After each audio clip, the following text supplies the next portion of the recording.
rupees.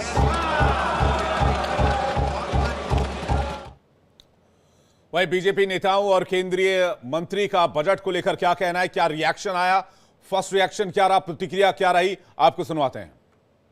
आदरणीय प्रधानमंत्री मोदी जी के नेतृत्व में हमारी फाइनेंस मिनिस्टर निर्मला सीतारमण जी ने एक बहुत ही जबरदस्त इस प्रकार का बजट पेश किया है। विशेष रूप से इसको हमारे मध्यम वर्ग के लिए ड्रीम बजट कहा जा सकता है। ऐसा बजट उन्होंने पेश किया है, इसलिए मैं उन्हें बहुत बहुत बधाई देता हूं। विशेष रूप से इनकम टैक्स का एग्जम्पशन स्लैब जिस प्रकार से परिवर्तित किया गया है और 12 लाख रुपए तक कोई इनकम टैक्स नहीं हजार हो गया है। इसमें से भी इस बार बजट में 6,500 नए स्टूडेंट्स बने, इसकी दायित्व लिया गया है। 500 करोड़ रुपया AI इन एजुकेशन, उसमें खर्चा किया गया है, व्यवस्था किया गया है।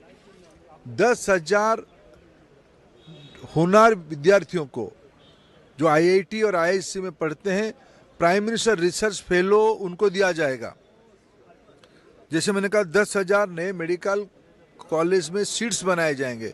5 national centre of excellence for skilling देश की अनेक इलाका में उसको खोले जाएंगे।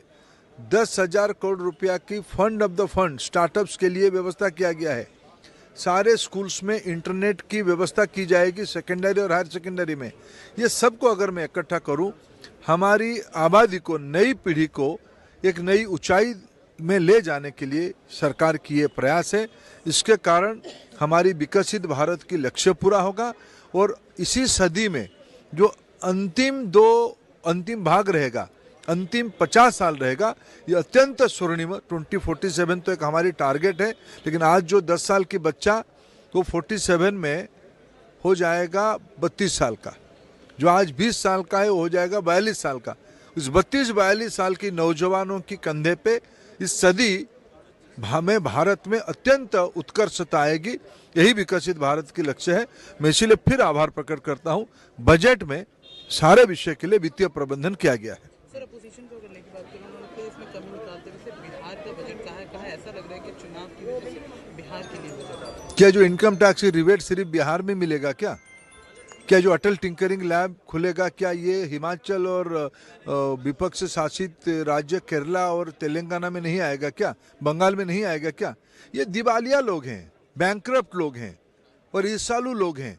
इनके मन में कुंठा है कि देश में लोगों की आस्था क्यों नरेंद्र मोदी जी के साथ है। ये मोदी जी के ऊपर उनकी जो व्यक्तिगत असूया है, शाही परिवार की जो विशेष करके असूया है, ये उसकी प्रतिफलन है। लोगों ने उनको बारंबार पराजित करवाया है।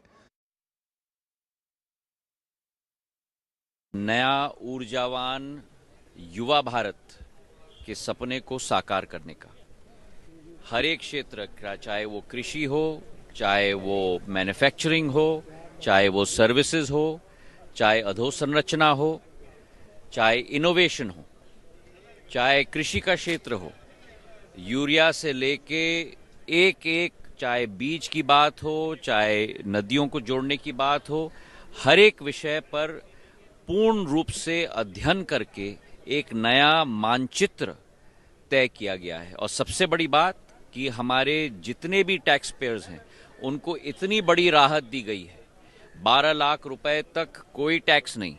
और हर एक ब्रैकेट में आप देखोगे तो करीब 40 से 25% की राहत हाई इनकम टैक्स पेयर के लिए तक भी दिया गया है। तो ये एक कॉम्पोजिट बजट है